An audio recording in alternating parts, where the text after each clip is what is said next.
It's going to work. Must be your magic touch.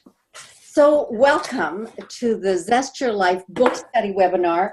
We are at webinar number 6, exercise 15, starting on page 118. I don't know where we're going to end.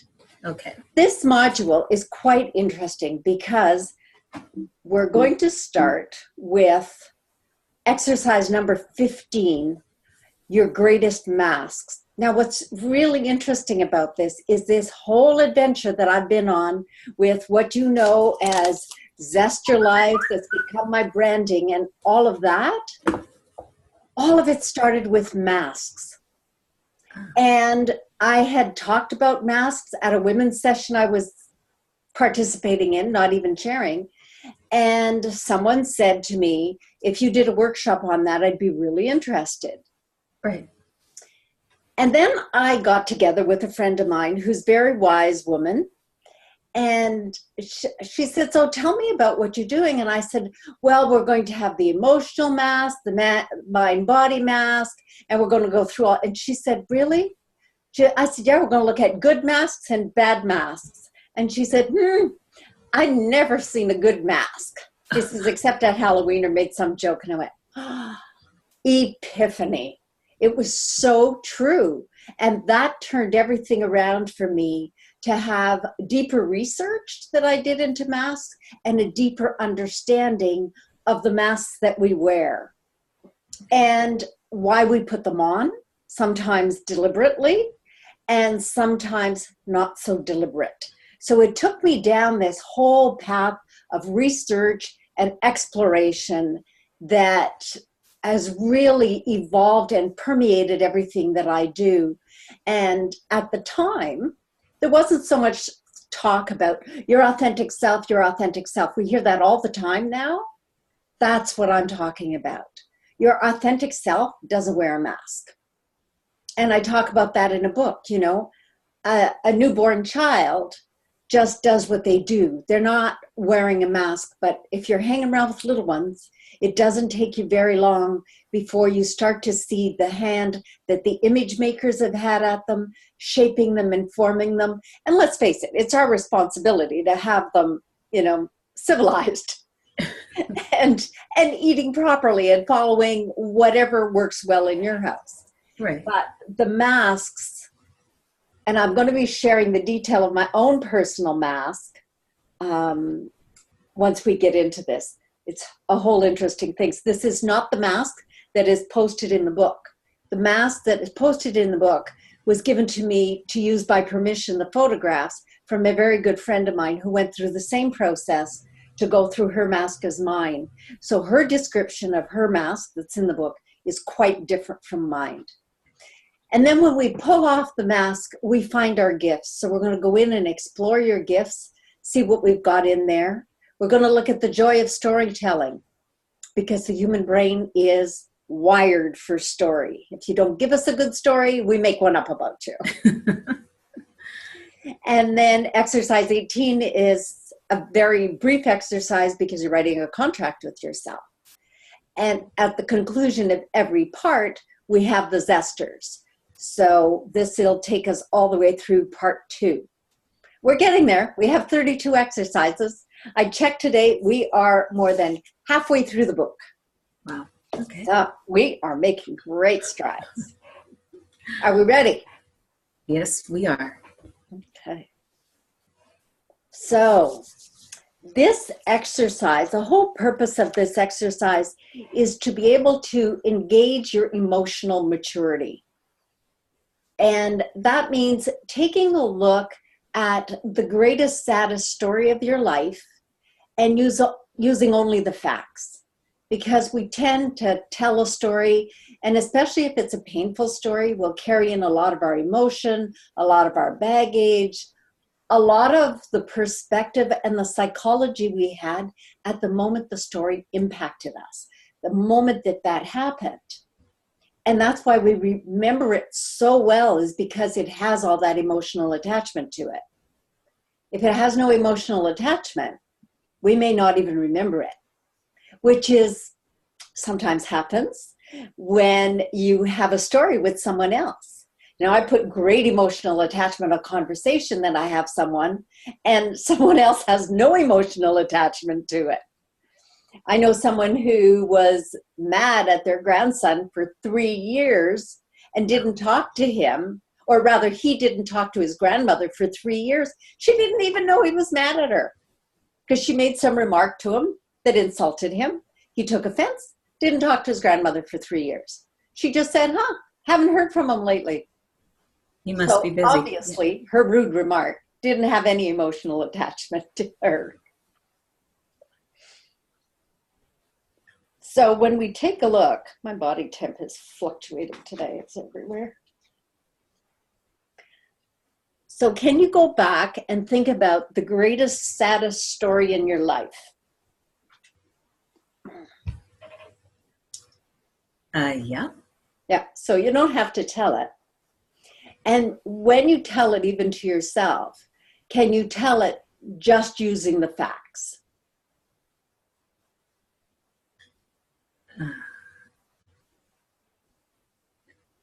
Interesting. I don't know what I did. Can I tell the story? Certainly. It's being recorded, and I'll be posting it unless we decide when we get to the end of it. If we don't want to post it, then I'll redo it with just the slides. Yeah, it was just a mother-daughter scenario. And I was maybe four. And I was wearing I love this, it's a violet colored robe that I was wearing. It's bedtime, and I did something that I wasn't supposed to do, and my mother got very angry with me, and she kicked me out of the apartment. So I'm 4, and I'm not sure what to do because my mother just kicked me out of the apartment. So I go to the front door, and it's the one that you have to, it's locked. So I go to the front door, it's all glass, and all I could think of is, wow, I wonder if someone is going to save me. This is going to be interesting. As a little girl, that's what I'm thinking.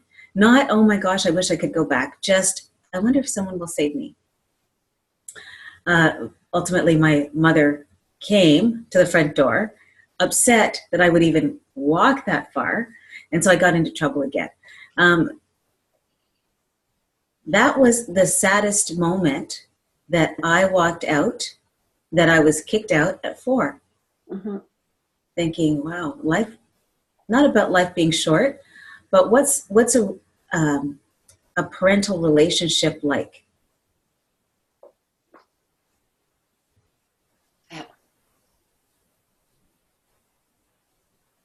So that's my story. Really interesting, the huge impact they have on us. And have you told this story before? No. No, it is so. How can your parent be so upset with you to kick you out of your home and lock the door when you're 4 years old?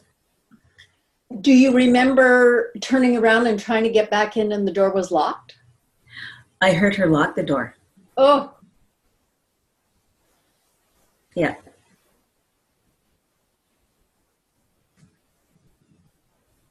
I remember that slow walk. It was a slow walk. I'm not sure if I had slippers on or not, but I will never forget that violet colored robe.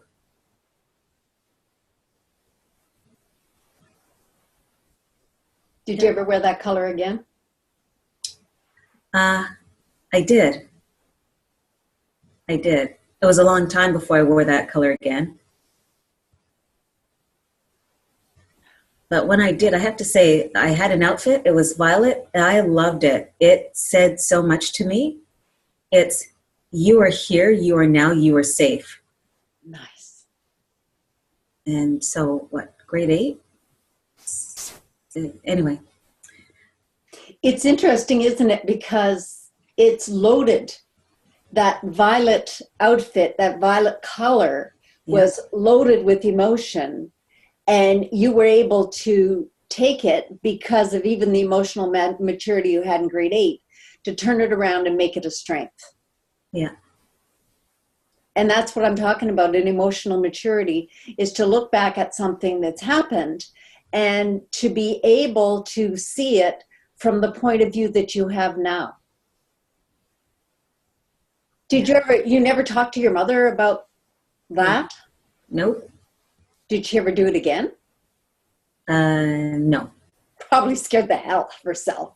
That I would walk away. Yeah. You know, and it's interesting. I wonder what she must have thought. I'd just be standing at the door waiting for her to open the door. And I didn't. I'm thinking, what was going through my mind? Maybe I didn't want her to open the door. Maybe I didn't want to go back. Yeah. Because you knew you were in trouble. And that's the really interesting things that we often forget, especially with children and with adults too. You know, people don't remember what you said or did. They just remember how you made them feel. Yeah. So those humiliations that we suffer from the teacher, we still remember those. We don't remember why. We just remember the humiliation. Yeah. I think I told you the one about when I was in grade 3 and the teacher grabbed me by the hair, and my mother had combed my hair that day. Didn't happen every day. I mean, my mother was sick from the time I was 10. She was diagnosed. And, but it was before that, so she was probably sick then. And she'd comb my hair, but it all frizzed out and done some crazy thing. And the teacher made some crack about my hair, pulled my hair, and then she said, "Oh, your father thinks you're so pretty and you're not." And I was having totally a split mind, because half of my mind was saying, all I did wrong was hand you the scissors the wrong way. I've never handed anybody scissors in my life. I was in grade 3. We used to just go to the drawer and get it, or you put it down on the table and somebody else picked them up. Right. I never had occasion. And that blew her apart. The teacher was quite ticked. Wow. And then said that my hair was awful.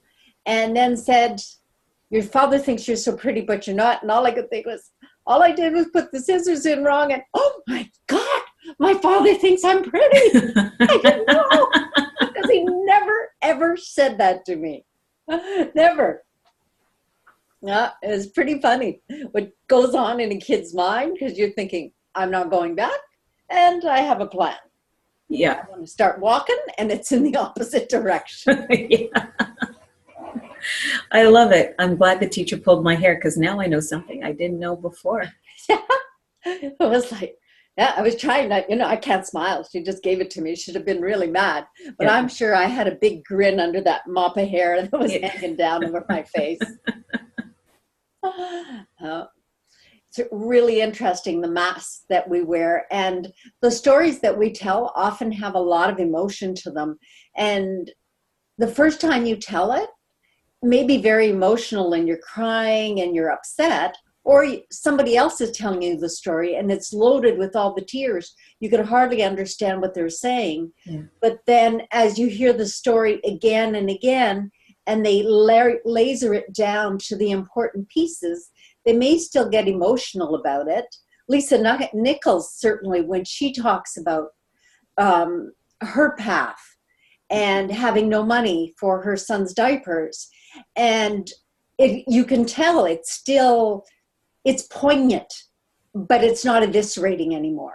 Yeah. And it's the same thing when I talk about my mother. I still have that emotion. I was 17. But it doesn't rip me apart. It used to. I couldn't even say anything about it because I couldn't stop crying. And then I was horrible after that, because years later, I'd go to somebody else's funeral and I'd go to console them. I'd be a mess. They'd end up consoling me. It's Linda. My father was 98. He'd suffered long enough. It's okay. It was because I hadn't dealt with the emotion of losing my mother. Right. She was only 47, but none of that straightened out because I went back to that time when I was 17 and everything that was going on in the household at the time of that loss. So we'll often do that. We'll go back to when we're 4 years old, or back to when I was I guess I was 8 in grade 3. I was 7 because I was a year ahead. And then you remember those emotions and the feelings that go on with it. So do you feel any of those emotions now when you retell that story? For me, it's a learning. I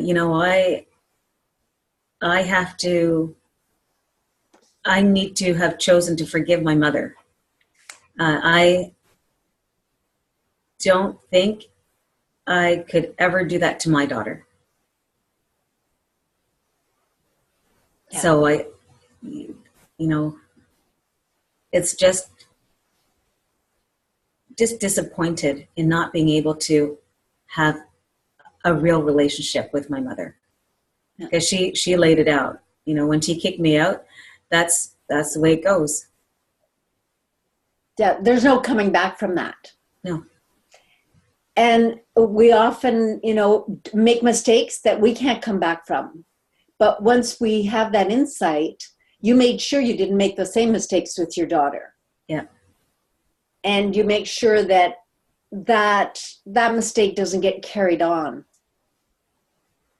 And often there are beliefs that are linked in with these feelings. It could be adults can't be trusted. If you can't trust your teacher, if you can't trust your parent, we take a look at those and they're often reinforced again and again, Yeah. And being a single mom, you didn't have a choice of, I'll go run to daddy. Oh, not remotely ever. Yeah. No. So let me share with you, if you'd like to know a little bit about my mask. Yeah, I would. Yes, it's quite fascinating, isn't it? So this mask is plaster of Paris and molded to my face. You could tell it's mine because we have the big noses. Oh.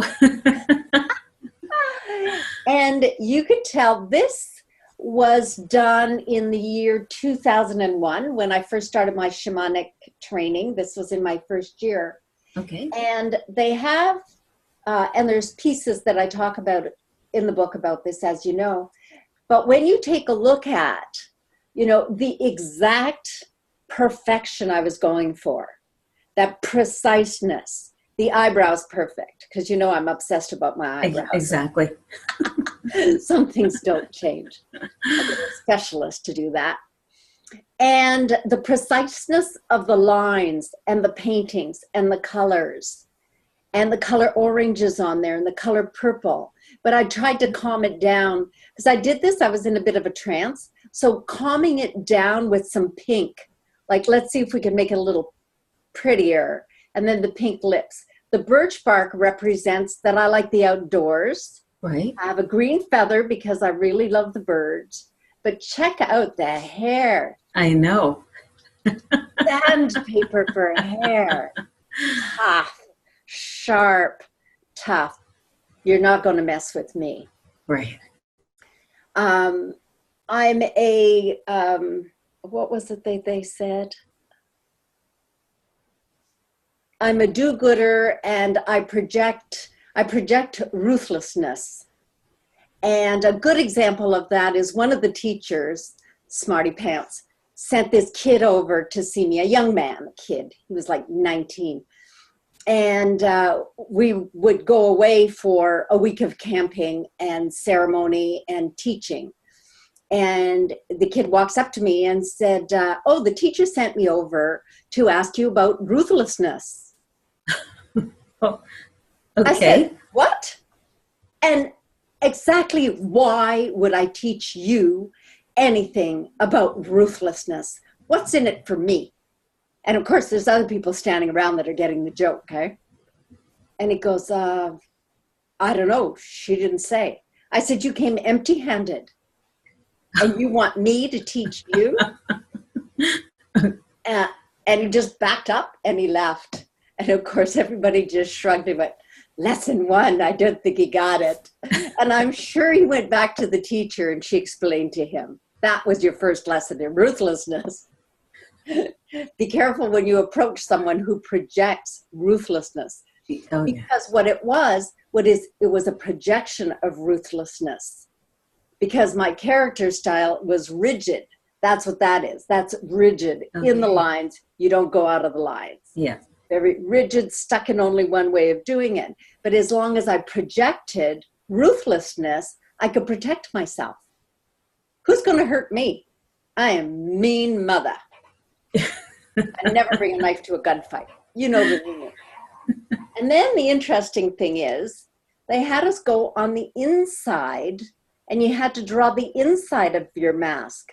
So this is what you project to the outside world. That's my ruthless, my rigid personality, pointing out like a lot of sharp edges. But then when you look inside, it's how do you see yourself? So how do I see myself? Well, this is my little cabin in the woods that I used to live in. I love my little house in the forest. But look at all the squirrels in there. Yeah. You're never going to catch me because I'm very, very clever. So it's always that, I'm always 3 steps ahead of everybody else, and I could figure out your moves. So that's what it is. And then it's this spiraling down. And this corner here, if you can see it, I'm really hiding in the waves. So you can't really see me because I'm there, but I'm not quite there. Okay. One of my classmates described it. Oh, there I'm hiding behind a tree. See, I'm behind a tree or I'm in the water, but I'm hiding, and then I'm not taking a straight path to anything. And one of my classmates who's very observant, I don't know why, I can't remember the conversation we had that triggered this, but he said, you're like the planet Pluto. He says, and you can't decide if you want to be on the planet or on the rings. 1 minute you're on the planet, the next minute you're on the rings. Which was really interesting. Very, very. Because I just had this come up again in January when we had Paula come to the ZEST Wisdom Circle. And I said, I figured it all out. I called her a week later. I had a big insight. She said, yeah, really good, Linda, but you've got it completely upside down. That's not what it's about. She says, because it feels like you're stepping 1 foot on the stage and then you're backing off. Yeah. And you're on and you're off. And it goes back to one of my masks. And that's when my mother died. I lost my freedom. Because I had the kids and I had my father and I had responsibility. I had to learn how to work the washing machine because none of us knew. And I had to cook. You know how fond I am of that. Yeah, I do. Not at all. I could cook. I just, not the way I'd rather spend my hours doing other things. Exactly. So that's when, she said, that's when my freedom or my perception, and that's what your mask is. It's your perception. So my perception that that I lost my freedom. And she said, so you don't want to lose what you have by stepping on. Right. And it's not going to happen. I realized that. I thought it through and worked it through, and it's all good. It's just like your perception is that your mother locked the door. She might have locked it and flipped it back and forth. And the sound to a 4-year-old would be the same sound. Oh, absolutely. As completely locking it. Interesting. She locked it and she walked away. Yeah. And you know that because you know her. Yeah. I know her steps. She wasn't playing games. No, she wasn't. No. And you don't know what led her to that behavior either. Exactly. Yeah. Because there's so many layers of what our ancestors went through. That's why the ZEST Wisdom Circle, we introduce ourselves through our matriarchy. I am the mother of, the grandmother of, the mother of, the daughter of, and we start from the other end. I am the granddaughter of, I am the daughter of, I'm the sister of, I am the mother of. And it honors that lineage, because when you think about what the women went through, I mean, we study history, And the men that settled the country, nothing compared to women coming to this country. You know, my grandmother, your grandmother. Oh, yeah. My grandmother was born in 1877. She died in 1976. She was 99. She saw a thing or two. Raised on the farm, 21 kids. 21 kids? 21 children she bore that lived. Yeah, my mom was the baby. Okay. She was a bitter, mean old woman. And you wonder why. 21. Oh. You think maybe I got a little ruthless from her? Slightly. Mm-hmm. Yeah. So when you look back, you can't understand what they went through because we weren't there. Right. But it just helps us to have that compassion and that empathy that there must have been something. Even though we're not privy to it, we need to heal it now and heal back those 7 generations so that we can heal forward the next 7 generations. Yeah. And they don't carry that on. And that it stops now. Are we complete with this? Oh, yes, we are. Me and my violet robe. We're good. Yeah, it was an interesting piece to write and an interesting piece to research and realize that we do have the masks. They create very early and we wear different ones. You know, when I party with somebody, I'm very different than when I'm here on this webinar or when I'm networking for business. You know, I'm a lot more relaxed sitting in my gazebo with a margarita. Yes. Than I am at a serious, because you know I never drink any alcohol at any networking events. No, I don't drink before I go on stage. Exactly. Because I want to be in my sobriety, in my full mind capacity. Even though I can relax when I'm on stage, I don't need to drink to do that. So we have a powerful affirmation to go with this. There we go. Okay, so we can go through, I think we've done this one though, is to tell it again and make it as light as we can. And that's me talking about my mother passing away and my father drinking and not being able to cope and having the kids. You know, there's not much emotion tied to that. It's resolved. Oh, yeah. It's free. And the last freedom piece, I realize now, that was my perception. I was pretty much free to do what I wanted. So the affirmation to this is my authentic self, now that she's unmasked, dances and laughs with my face in the sun. Oh, that feels good. Mm-hmm. That feels good. Like it.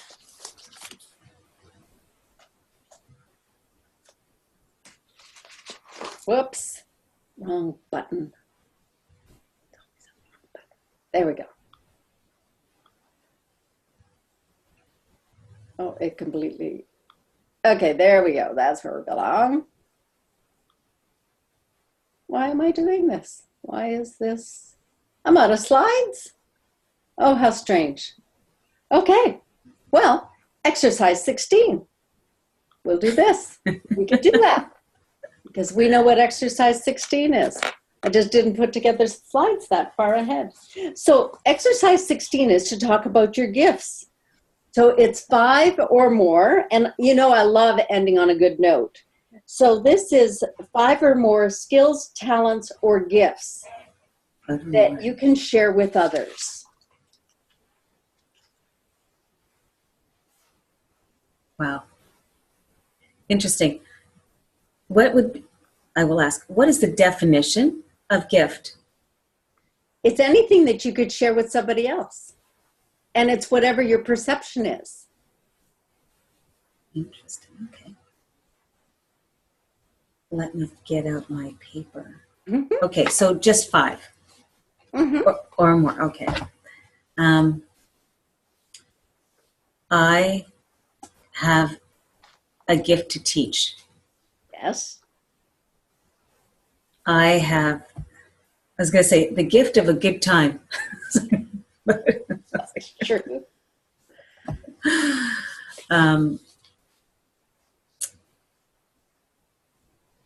It's wow. The gift of volunteer. I share time. I share my time. Mm-hmm. And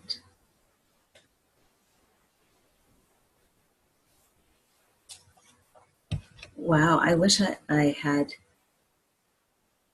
I wish it came to be lickety split.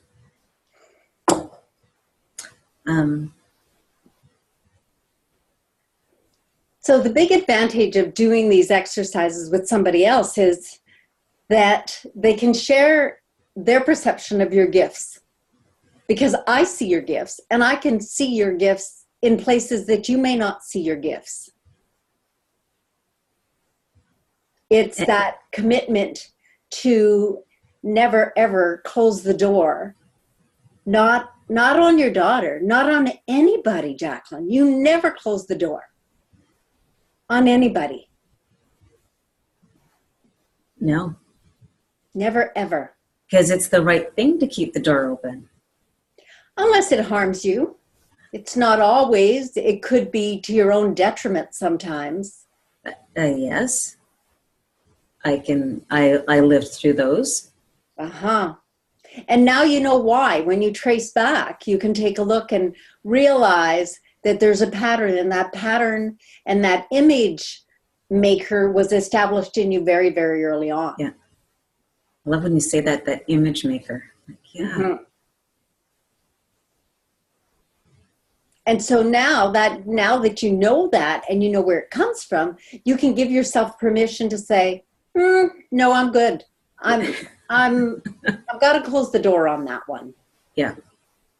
Because, and I mean, we've run into those that it doesn't matter what you do, doesn't matter how open the door is, you can't help them, and it's causing you a detriment. It's what we talked about before. It either gives you energy or it takes your energy away. Yeah. And certainly you don't mind giving your energy, but you want to see that it's for a purpose. It's making a difference. And that's what we want to do. And it's part of the maturity of the life cycles, is that once we have our physical and we get to a certain place in our lives, a certain place of maturity, that we want to pass on our skills, our knowledge, our wisdom. And you teach in many different areas, in many different venues. And I think that's one of your big qualities, is the teaching, but it's also the wisdom that you pass on. That you take all of the pieces that you learn and you can put it back out in a way that is appropriate for the audience you're speaking to. That's a real gift. Because you can adjust it, you change it, you shift it on the fly. You're really good at reading the room, because I've seen you do it. To be able to know, am I going a little this way, or am I going a little that way, or am I shooting it straight at these people? And then you do a little bit of each. See, and I would never see that from me. So from the inside, I just give and hope for the best. Yeah. Yeah. But that's why they come to you after, because you've spoken to their heart. Yeah. You've broken through one of their masks. And you allow them, because you're an image maker when you're teaching. That's the beauty, is when we remove our mask, we give everybody else permission to take theirs off too. Oh, I like how you put that. That is so safe to know that it's okay to take the mask off. Because we don't often feel that safe. Oh, Sometimes absolutely. Keep it on, we bolt it on. And just because you wear a mask, it doesn't mean it's not real. I mean, a raccoon wears a mask all the time, and it's real. And so there are times when we need to have that mask, and we put it on for a reason. We put on the, I need some help. I can get some help. I wonder who's going to help me. We put on that strong mask. You put that on. And you talked about this last week. What did you do when you headed up the Chamber of Commerce? You did exactly the same thing. You stood at that glass door and you looked around and said, okay, who are the best people here that are going to help me run this chamber and make it snap? Oh, yeah. You learned it early on, and that pattern was set. And now you pass that on, but you've taken it out of the dark arrows into the light arrows and shown people how to build teams, how to group the right people together to make things happen. Look at what that 4-year-old did. Yeah. Interesting. Never having told that story and seeing that piece, that is brilliance. I never in a million years would I have thought that when I stood there and said, is there someone out here who's going to help me? That it would just transition all through my life. Mm-hmm. That'd be an interesting exercise for you to journal. And if you have a picture of yourself when you were 4, that's good too. And just have her tell the story. Yeah. And say, I've been watching you. And from the time we stood at that glass together and the Chamber of Commerce, and then all the times in between, who are my allies? Who do I need? And you're really good at going around a room and picking out, I want that one on my team and that one on my team. And you've built very strong teams. And as I sit here, I never think of it like that. It's just something that you do. Linda, that is something you do too. Yeah. And I think, wow, it makes sense to be open and forgiving and just be honest with what those needs are. Mm-hmm. Interesting. I can do it for other people. For me, that's a different mask. Zip. That's right. Exactly. Yeah, we're all way better at seeing qualities in other people than we are in seeing them in ourselves because we haven't heard them. That's not what was screaming through the door at you or at me. Nobody ever, and I make a point of doing it with the kids sometimes just to scare the hell out of them. Oh, wow. And then I'm going, you did it so great. And they go, oh, Grandmama, you're so ridiculous. I go, I know you really like it, eh? But to exaggerate all the good stuff because we're really good at hearing the bad stuff. When I did my corporate training, I used to do teams. And teams will do, even the biggest guy that puts the biggest, toughest tires together on the assembly line will go down for Smarties bars or Kit Kats. Because the winning team got Smarties and the other team got Kit Kats. Little tiny chocolate bars. So I would set up 2 flip charts and 2 teams, 1 assignment. 1 team had to put down all of the nasty words they'd ever been told or called. Ooh. And it was in the work setting. And then the other team put down all the nice things they'd ever been told. Good job. You did that well. But what was really funny is that every time, and I did that I don't know how many times, because I taught this again and again, the nice word people always had to go and take a look and cheat because they would take the bad word people had a whole sheet full. They would take them and then they would convert them into positive words. Oh. So you fool, you're a smart one. You don't know what you're doing. You really nailed this. You really knew how to do this. So it was pretty funny. It's pretty funny to watch them cheating and going back and forth. And that's the way their minds work. And that's the way they all work. Because we remember the negative things that have been said to us much more than the positive. It's so true. Yeah. So true. It's got more emotional attachment to it. It shouldn't.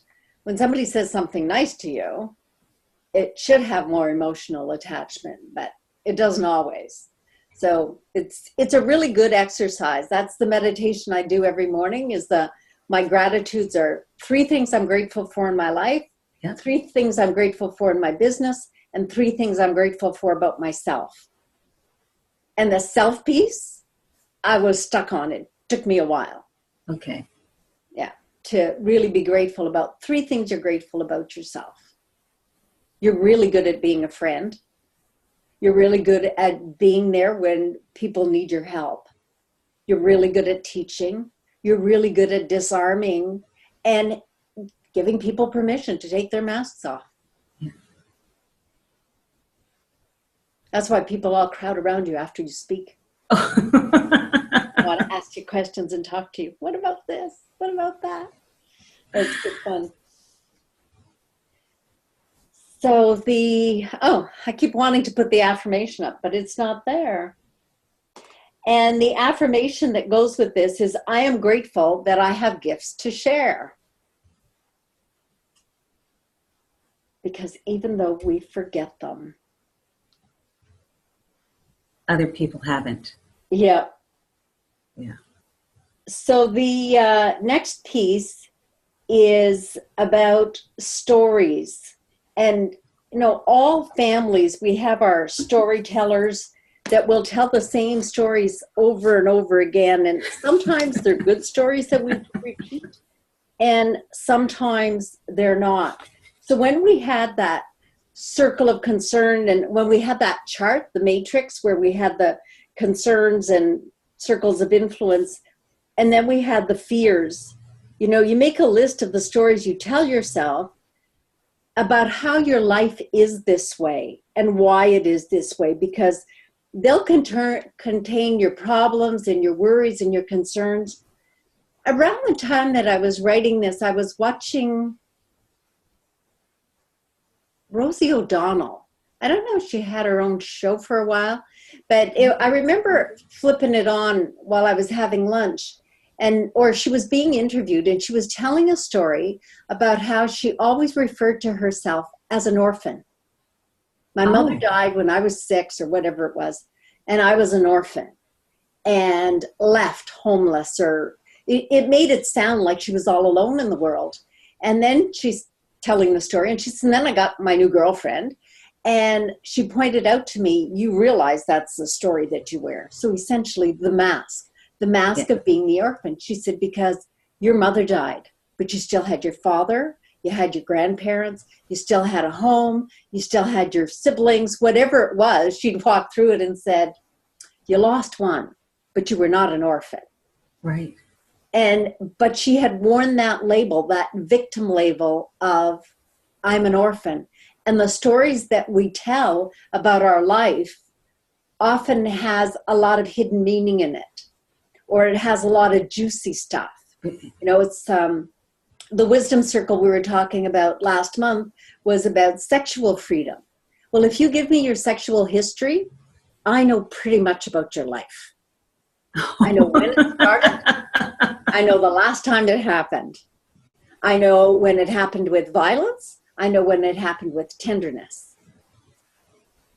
Your sexual history holds your history. And I don't know if it does for men, but certainly it does for women. And the story that we tell about, it could be about sex. It could be about losing a family member. It could be about mental illness in our family. And I'm reading a book by Jane Fonda, and she talks about her mother being mentally ill, and she was bipolar and committing suicide. Now, I had a friend who was bipolar and committed suicide. So I'm really relating to the two at the same time. But the stories that you tell, and the way Jane Fonda is going through the book, and she says, I didn't realize this. It's funny, she didn't hit emotional maturity until she was in her 60s. It sounds like she didn't do any of the work before that. It all started to hit her when she hit 59. But those stories, the stories that, and we heard a lot of them on my stage about, I was divorced and he was nothing but a whatever, lots of bad words about, he was nothing but a bum. And then I had to get out of being divorced, and I had to figure it out myself, and I lived happily ever after. And that can become your story, that I came out of a bad marriage and I did this, this, and this. And it's held up as both a victory, but at the same time, there's like a pull to, I was the victim. And it keeps coming up as being the victim. And there's the piece where we talk about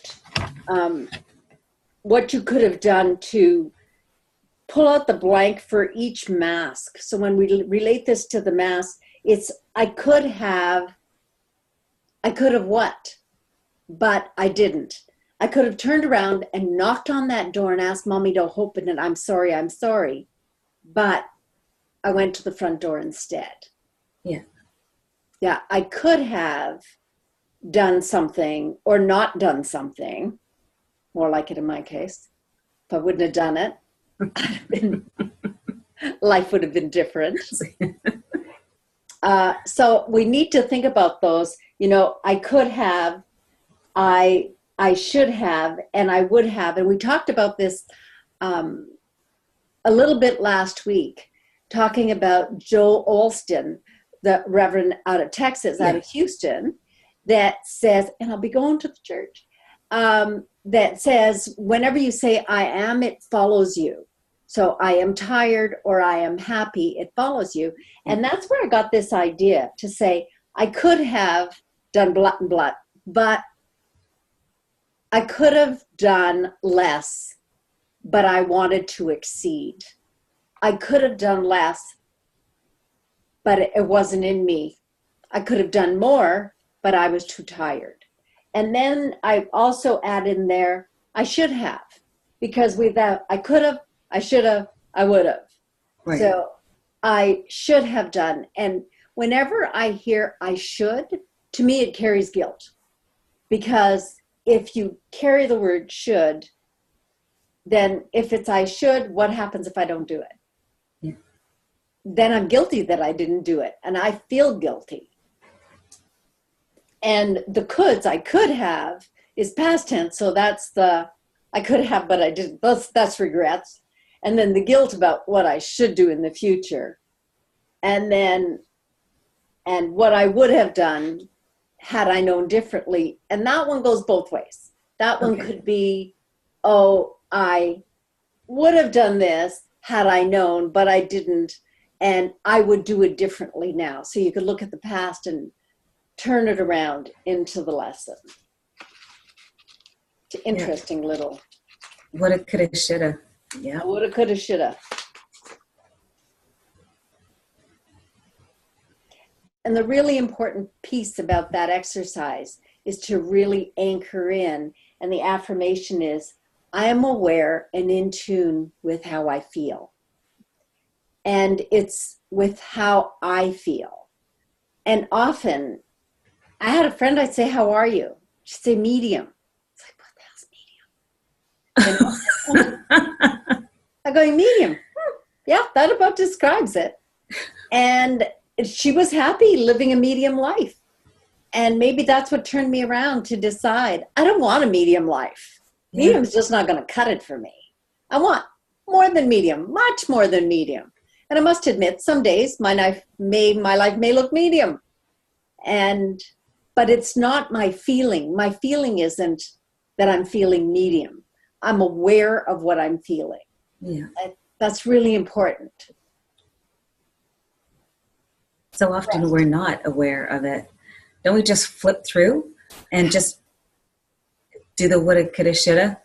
Yeah. And it's easy for other people to see it. Yeah. Yeah. It's easy, and it's easy for us to put the mask on and hide behind it. Yeah. That sound good? I'm all good. I'm zesty. I shaved my legs today. Were you there when she told that story? That was code for I'm not doing too good. She meant I was in the shower, bawling my eyes out, and that's why I shaved my legs today, because he just beat the crap out of me. Wow. So people would say, how are you? And she'd say, I shaved my legs today. Like, oh, then you must be doing okay. It wasn't at all.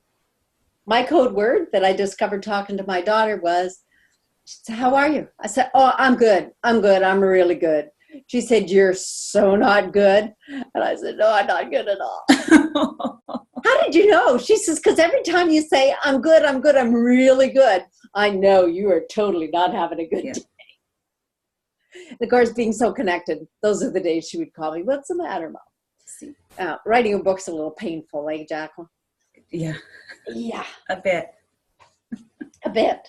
Because you have to relive everything. You have to figure it all out, because you got to be able to explain it in a way that you understand so that other people will understand. Cornerstone conversations keep coming up. And then the zesters for this one is module 18 are the zesters, and that's to write a contract with yourself. And we are really good at writing contracts with others and keeping them. But we often write contracts with ourselves because we just speak it and we don't write it. True. And we break our own contracts. Oh, I swear I'm going to work out every day. And you don't.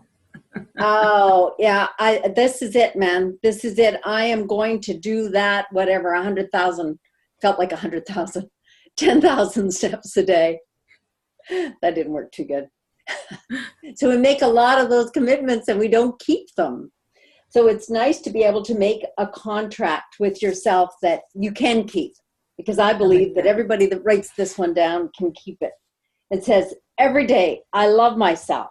And I say, and do this in the mirror, stand there in the mirror and say, Jacqueline, I love you. I love you. And every day I treat myself with respect. And every day I look in the mirror and smile. And every day whatever it is. I did this exercise with a group of women in front of mirrors because we're at the hair salon and I was using the studio on a day off. There weren't customers. Perfect. I had them stand in front of the mirror and there were two things that some of them couldn't say. I am a powerful woman. And some of them could not look themselves in the mirror and say, I love you, and call themselves by name. Oh. And in some families, it's not common language. When I knew my mother was dying, because I watched Doris Day on TV and Rock Hudson, and they said, I love you a lot. Yeah. Just once, I'm going to say it. And I took the bus all the way to the hospital, and I was repeating to myself, okay, just say it. Just blurt it out. Just say, I love you. And I did. And she just looked at me like I'd lost my mind. She was like, oh. I love that. Okay. I gave her a big hug. I did the whole TV scene. But I was so glad when she passed that I had at least said it once. Exactly. When's a good time? That would be now. That's right. Yeah. And it's interesting, though, that I always did that with my kids. It was like there was no way that was going to happen. Exactly. That my kid's going to be raised without hearing those words. And there's nothing more than having a little kid say to you, I love you. Or the hand on the cheek. It's like, yeah. That's why we're raising them this way with all the I love yous. Yeah. So it's important for us to say it to ourselves and to love ourselves. And sometimes we need to fake it till we make it. We do need to say, I love you, and convince ourselves that we do love ourselves. I hear too many times of women that hate themselves. They hate their everything. And there's always something. True. I mean, there's ankles or nose or whatever. I mean, have you looked at my nose? It's like, I'm thinking if I sleep with something under here, maybe that'll straighten that out, because it's got a bend in it. It's like this. It's big. Yeah, mine's wide. I don't know what I could do. Maybe I could print. Yeah, no. I know, they used to do all those things. I'm thinking maybe I'll put a splint on it because there's no bone in there. My nephew leaned across the dining room table one night and he said, so Aunt Linda, how did you break your nose? I said, I don't think I ever broke my nose. Took a couple of balls to the nose. He goes, yeah, you've broken your nose many times. He said, see my nose, your nose. They look the same and we're not related. Yeah, too many baseball, basketball. I never did learn how to duck. Huh? Whack. I broke a lot of glasses. There's always something that we may like or not like, but we can still, when we say to ourselves, I love you, it's the love you, the inside one, the one that's not wearing the mask, the one that's there all the time. Yeah. And that one that maybe was a little girl And maybe that's the last time she got the I love yous. So true. Mm-hmm. So we need to love that little girl because she's growing up and she's growing up real quick. So we want to love her all the way through so that we can love her now. Because if we don't do that, we're going to be healing the shit when we're old. It's coming back again and again and again. That's rinse, repeat, rinse, repeat. Yeah. Exactly. And we want to heal it for the generations that are following us. Yes. And we need to heal the pain that we don't even know about that our ancestors had.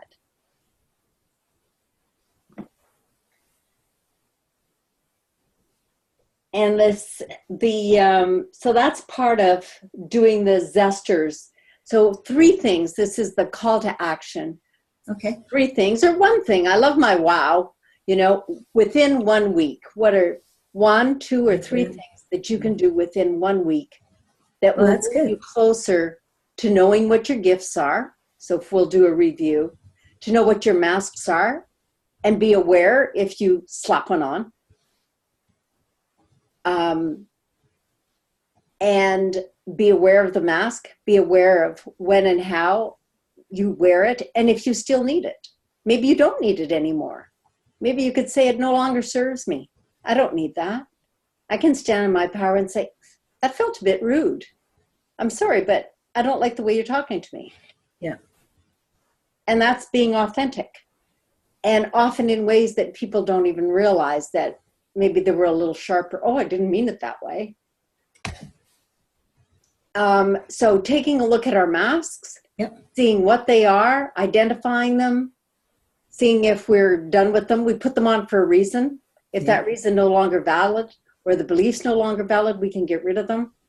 And let's see what other gifts we have. What gifts do we have that maybe we could be sharing more generously with others and more generously with ourselves? If we could treat ourselves with the same kindness we treat everybody else. And let's take a look around and see who we can have that are allies on our team that will help us go to where we want to go to meet that growth. To me now, it's not about the goals anymore, because goals we can meet. In 6 months, 3 months, we'll meet the goals. Yeah. But goals are not as significant if they don't have the growth. If you've experienced growth, and that's what we're looking for. Oh, I like that. Mm-hmm. And we start next week with part 3, which is connecting the mind and the body. Part 3. Mind and the body. It's a good piece. Shake it up. Yep. Right. Yeah, we need to get into that. We need to get into the mind and the body. So we'll talk about that next week. So thank you so much for being on. I will have more slides. Yeah. They're all done. I just need to take them out of the workbook and put them onto the PowerPoint. I just thought I had done way more than I'd done, apparently. They were great. That's all right. I appreciate it. Okay, great. Okay. We'll talk to you. I can just, there. Next week. We'll talk to you next week.